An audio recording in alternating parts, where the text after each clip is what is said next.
దినోత్సవ వేడుకల్లో పాల్గొనడానికి ప్రముఖ రాజకీయ నాయకుడు ఎంపీ శ్రీ జంగయ్య గారు ఇక్కడికి విచ్చేశారు. మరికొద్ది సేపట్లో ఈ ప్రభుత్వ పాఠశాలలో జెండా ఆవిష్కరణ చేయబోతున్నారు. జంగయ్య గారి గురించి ప్రత్యేకంగా చెప్పాల్సిన అవసరం లేదు. గిరిజన ప్రాంతవాసి, వారి ఆశాజ్యోతి.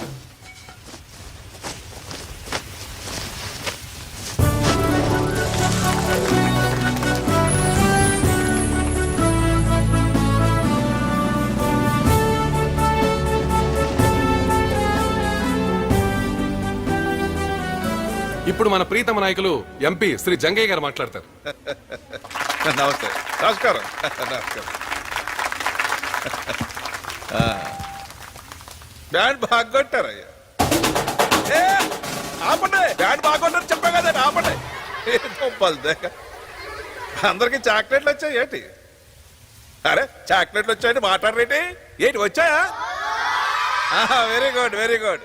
నా చిన్నప్పుడు స్వాతంత్ర దినోత్సవం అంటే చాలా ఆనందంగా లగెత్తుకుని స్కూల్కి వెళ్ళిపోయేవాడిని, చాక్లెట్లు పెడతారని. ఇప్పుడు స్వాతంత్ర దినోత్సవం అంటే చాక్లెట్లు తినటం కాదు. ఈ రోజు మన దేశానికి స్వాతంత్రం తీసుకొచ్చిన వాళ్ళ గురించి తలుసుకుని వాళ్ళలాగా మన దేశానికైనా చేయగలుగుతానో ఆలోచించాలన్నమాట. ఏంటి ఆలోచిస్తున్నావా?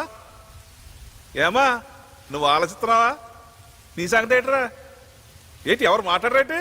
ఆలోచిస్తారా లేదా? అది వెరీ గుడ్. మీ హెడ్ మాస్టర్ గారు నన్ను కలిసినప్పుడల్లా ఈ స్కూల్లో సౌకర్యాలు బాగాలేవు, హాస్టల్లో వసతులు బాగాలేవు, మీ గవర్నమెంట్ తరఫున ఏదైనా హెల్ప్ చేయమని అడుగుతుంటారు. మాస్టర్, మన గవర్నమెంట్ కదపటం, వాళ్ళు చేయటం చాలా టైం పడుతుందండి. కాబట్టి ఈ స్కూల్ సౌకర్యాల కోసం నేనే ₹1 కోటి విరాళం ఇస్తున్నాను. ₹1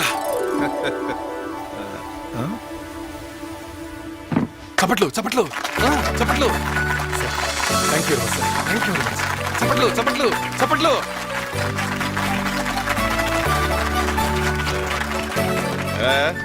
సంతోషమేనా? ఫోటో దిగుతారా?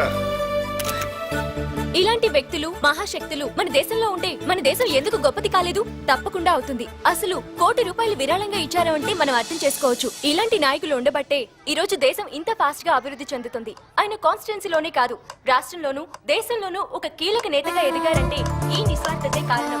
మచ్చలేని ఆయన రాజకీయ చరిత్ర యువతరానికి ఆదర్శంగా. చూడు చూడు, నీ ఫేవరెట్ పొలిటీషియన్ జంగయ్య నిన్న ఒక స్కూల్కి వెళ్ళి ఏం చేశాడో తెలుసా? ఏం చేశాడు? బెంచీలు కుర్చీలు ఎత్తుకొచ్చాడా? ₹1 కోటి విరాళం ఇచ్చాడు. ఇస్తాడు ఇస్తాడు. ఎందుకు ఇవ్వడు? ప్రజల దగ్గర దొబ్బిందే కదా. ఈ రోజు ఆయన ఇంటర్వ్యూ చేయబోతున్నావు కదా, అడుగు. పిలిచింది ఇంటర్వ్యూ కాదు, ఆ పేరుతో కాంప్రమైజ్ కి. ఓ, అతని మీద నువ్వు రాసిన ఆర్టికల్స్ కి రియాక్షనా? 500 కోట్లు సంపాదించాడు కదా. ఇంత రేంజ్ లో కరెక్షన్ జరుగుతుంటే గవర్నమెంట్ ఏమీ స్ట్రాంగ్ యాక్షన్ తీసుకోదా? Is it plan? ఈ దేశంలో లక్షల కోట్లు స్కాములు జరుగుతున్నాయి. వాటి గురించి అడిగే దిక్కులేదు. ఈ 500 కోట్లు ఒక లెక్క.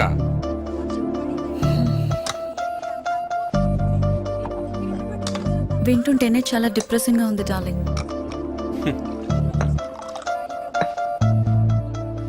అలాంటి విలన్స్ తో పోరాడడానికే కదా మాలాంటి హీరోస్ ఉంది.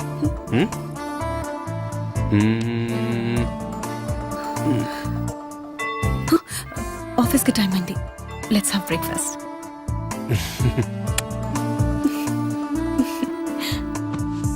ఇదిగో ఆ టేబుల్ అక్కడ పెట్టవే. అలాగే సార్. ఆ క్లాత్ నలుగుతాయి, కుర్చీలు సర్దన్నయ్యా. ఏంటి అడావుడి? ఈ రోజు ఎంపీ సార్ కూతురు ఎంగేజ్మెంట్ అండి. ఓ, మా పని కొంచెం అయ్యేది చూడండి సార్. అలాగే అలాగే. ఢిల్లీలో పార్లమెంట్ జరుగుతున్నప్పుడు మినిస్టర్ గారితో మాట్లాడి సెట్ చేస్తాను. అలాగే. పని అయిపోతుంది, మీరు వెళ్ళిపోయి వచ్చాను. ఉంటాను సార్. నమస్తే. వస్తాం సార్. నమస్తే. రండి రండి నా ప్రియమైన శత్రు గారు, బాగున్నారే? భలేవారే, నేను మీకు శత్రువు ఏంటండి? కాకపోతే ఏంటయ్యా, నా అపోజిషన్ లీడర్లు కూడా నువ్వు నా మీద చేసిన అటాకులు చేయలేదు. నువ్వు నా శత్రువు కదేంటి? ఇది నా వర్క్. యాండి, గవర్నర్ గారికి ఒకసారి గుర్తు చేయమని వాళ్ళ పిఏకి చెప్పారా? చెప్పేవేటయ్యా? చెప్పానమ్మా, అందరికీ చెప్పాను. సీఎం గారి ఆఫీస్ లో పిఏ కూడా చెప్పాను.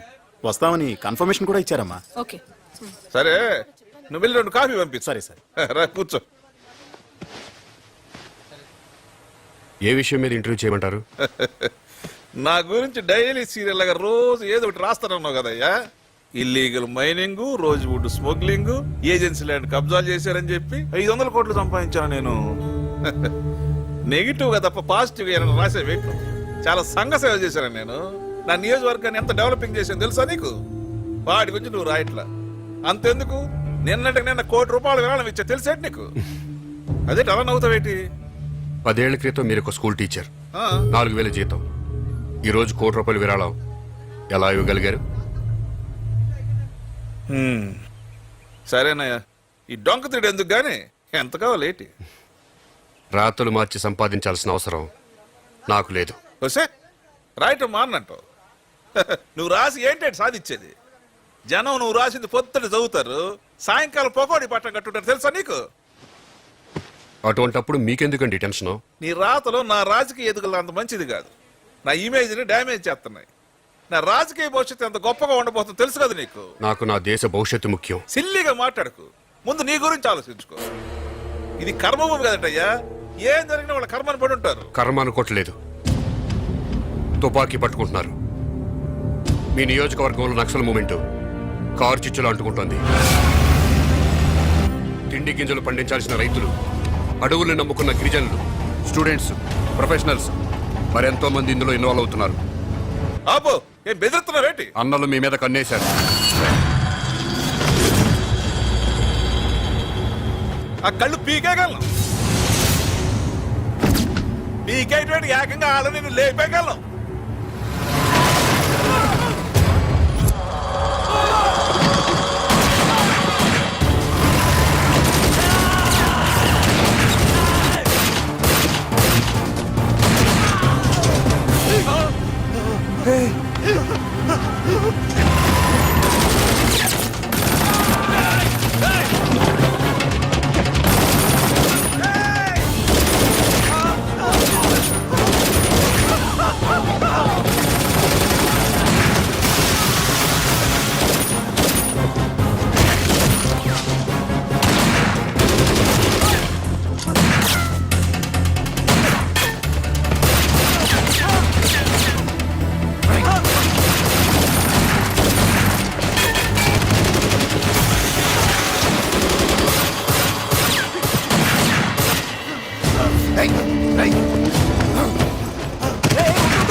రామనం పేరు దగ్గర పిక్ చేసుకోండి.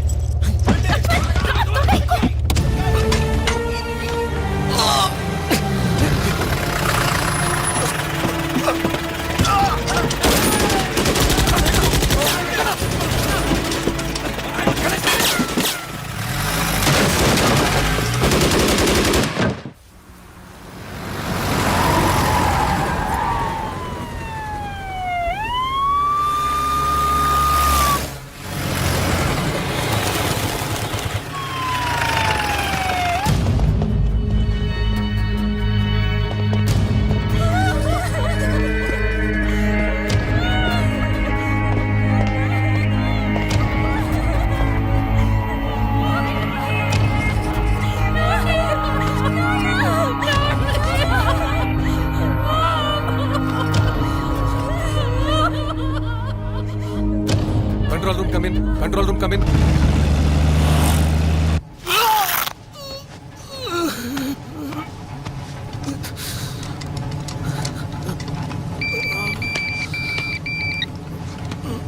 అన్నా ఎంపీ చనిపోయాడా? అవును, మన వాళ్ళు ముగ్గురు చనిపోయారు. ఓ గాడ్. రామ్దాస్ అన్న బుల్లెట్ తగిలింది. ఇప్పుడు ఎలా ఉంది? మేనేజ్ చేస్తున్నాం. మీరు ఒక నాస్ట్రేజ్గా తీసుకున్నారు కదా? ఎస్కేప్ అవడానికి తీసుకున్నాం. అతని పేరు Jayadev. Is a prominent journalist. మన సింపథైజరా? కాదు, సిటీ దాటేంతవరకు సేఫ్గా పెట్టుకోండి. దాటడానికి ఉపయోగపడతాడు. ఆ తర్వాత మీ ఇష్టం. అలాగే. సిటీ అంతా సీల్ ఆఫ్ అయిపోయింది. త్వరగా సిటీలో మన హైడౌట్కి చేరిపోండి. నేను మళ్ళీ ఫోన్ చేస్తాను. అండ్ వన్ మోర్ థింగ్, నీ శాటిలైట్ ఫోన్లో తప్ప వేరే ఏ ఫోన్లోనూ నన్ను కాంటాక్ట్ చేయొద్దు. ఓకే. ఈ రోజు ఉదయం ఎంపీ జంగయ్య ఇంట్లో కాల్పులు జరిగాయి. ఈ కాల్పుల్లో ఎంపీ జంగయ్యతో పాటు పలువురు మరణించినట్టు తెలిసింది. అయితే కాల్పులు ఎవరు జరిపారు, ఎందుకు జరిపారు అనే విషయాలు తెలియాల్సి ఉంది. ఈ సంఘటనలో కాల్పులు జరిపిన దుండగులు అక్కడే ఉన్న ఆంధ్రవాహిని పత్రిక విలేఖరి జయదేవ్ ని హాస్టేజ్ గా తీసుకున్నారని తెలుస్తోంది. దీనిపై పోలీసులు ఇప్పటికే దర్యాప్తు ప్రారంభించారు. నగర కమిషనర్ సంఘటన స్థలానికి చేరుకుని పరిస్థితిని సమీక్షిస్తున్నారు. పలువురు నాయకులు జంగయ్య గారి ఇంటికి చేరుకుని ఆయన కుటుంబానికి తమ ప్రగాఢ సంతాపాన్ని తెలియజేశారు.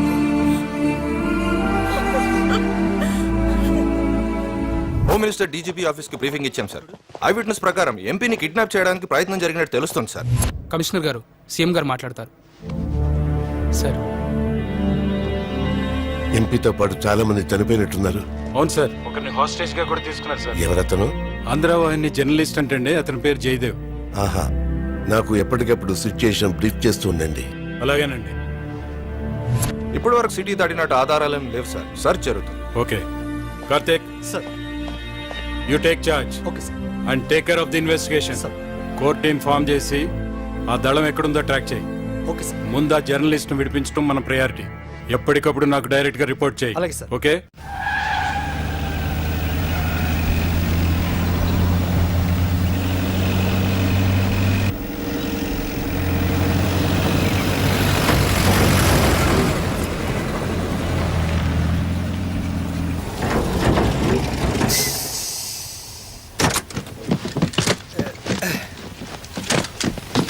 संभाल के జార్ జార్.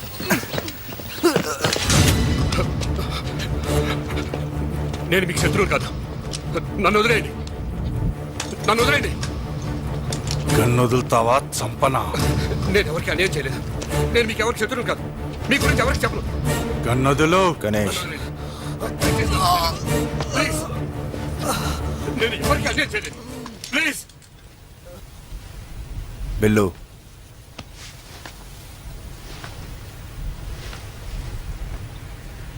వెళ్ళి కన్ తీసుకో. వద్దు.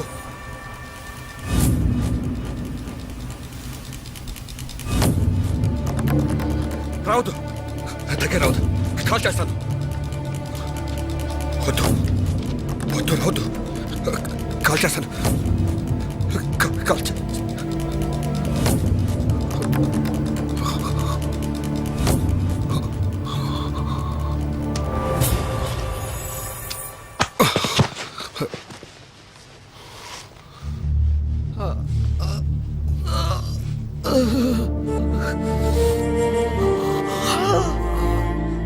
ఎలా ఉంది? హాస్పిటల్ కి తీసుకుపోవాలి. హాస్పిటల్కి వెళ్ళడం రిస్క్.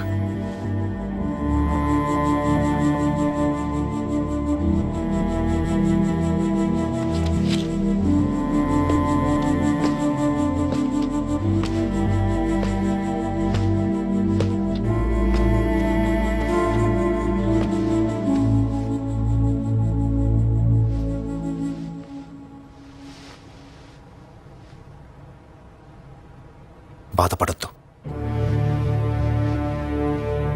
ఇది పోరాటం. మన కామ్రేడ్స్ భాను, సుజాత, శివ అమరులయ్యారు. బాధపడద్దు, గర్వపడండి. ఈరోజు మనం చేసిన దాడి యొక్క లక్ష్యం సాధించలేకపోయాం. దాని గురించి నిరుత్సాహపడకండి. మనం మన దళం ఉనికిని తెలిపాం. రోగి దళం ఉనికిని తెలిపాం. ఈరోజు మీరు చూపించిన ధైర్యం అసమానం. లీడర్గా మీకు నా సెల్యూట్. కానీ ఇప్పుడు మీరు చూపించాల్సింది మనోధైర్యం. చనిపోయిన మన కామ్రేడ్స్ మీద ఉన్న మీ బాధని మీ గుండె లోతుల్లో సమాధి చేయండి. మన లక్ష్యానికి అడ్డురానివ్వద్దు. శత్రువులు మన ఎన్నో విధాలుగా దెబ్బ కొడతారు.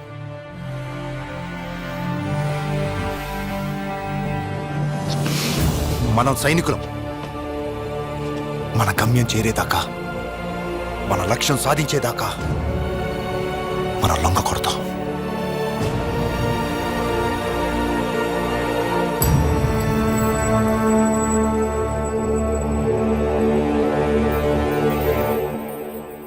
నమస్తే సార్.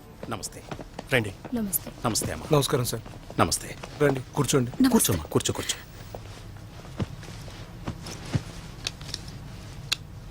చూడమ్మా, మా జర్నలిస్టులంతా మీతో ఉన్నాం. మీరేం భయపడకండి. మేము ఆల్రెడీ వాళ్ళని కాంటాక్ట్ చేయడానికి మా రూట్స్లో మేము ట్రై చేస్తున్నాం. ఇంతకు ముందు కూడా ఇలాంటివి జరిగాయి. జయదేవ్ గురించి వాళ్ళు ఎంక్వైరీ చేస్తారు. మా ఉద్దేశం ప్రకారం ఎటువంటి హాని చేయకుండా వదిలేస్తారు. మీరు వర్రీ కావద్దు. మీరు ధైర్యంగా ఉండండి సునీత గారు.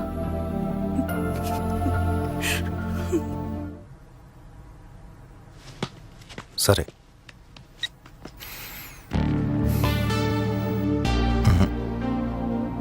మనం ప్లాన్ చేసిన కర్నూలు రూట్లో ఇప్పుడు నల్లమల చేయడం కష్టం. ఆ రూట్ అంతా సీల్ ఆఫ్ చేశారట. ఎవడో మన మీద ఇన్ఫర్మేషన్ ఇచ్చాడు. అయితే అన్న ఈ నల్గొండ మీకు వెళ్ళిపోతే అక్కడ యాజిటేషన్ జరుగుతుంది. పారామిలిటరీ ఫోర్సెస్ ఉన్నాయి. అన్న, మనం నార్కెట్పల్లి నుంచి దుర్గి, ఏల్చూరు, వినుకొండ మీదుగా డోర్నాల్ వెళ్తే మన బేస్ క్యాంపు చేరిపోతాం. అవునన్నా. అలా వెళ్ళగలమా? వెళ్ళగలవన్నా. నాది ఈ ప్రాంతమే కదా. పోలీసు వాళ్ళని అరెస్ట్ చేయడానికి వచ్చినప్పుడు నేను ఈ దారి గుండానే నల్లమల చేరింది. కాకపోతే 3 రోజులు అనుకున్నది 4 రోజులు పడుద్ది అంతే. ఒక్కరోజు ఎక్కువ. సరే వెళ్దాం.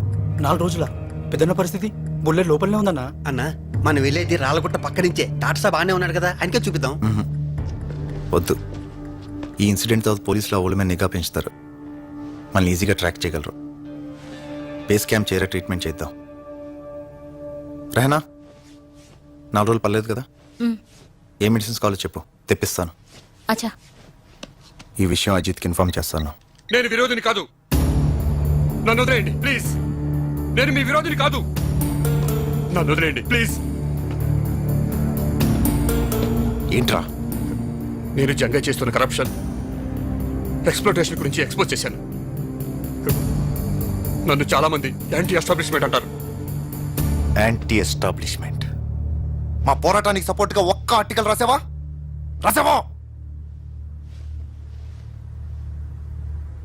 Anti establishment.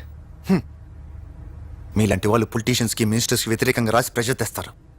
డబ్బు ముట్టగానే మానేస్తారు. ఈ రోజు హెడ్లైన్స్ లో కనిపించిన అలిగేషన్ రేపు పొద్దున్న పేపర్లో వెతికినా కనిపించదు. ఆ ఎంపీ జంగే గారి దగ్గరికి అదే పని మీద వచ్చుంటాం.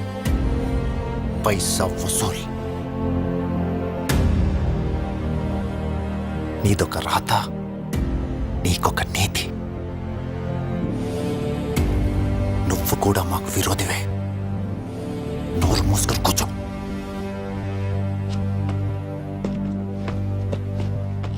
వీణేం చేద్దాం మరి? సింపథైజర్ కాదని తెలిసింది కదా,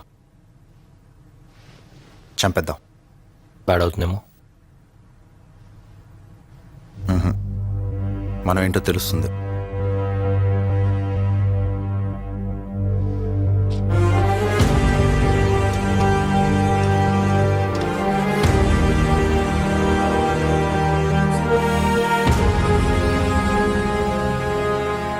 జంగయ్య గారి మరణం చాలా బాధాకరమైన విషయం. ఆయన మృతికి మా భద్రతా వైఫల్యమే కారణం.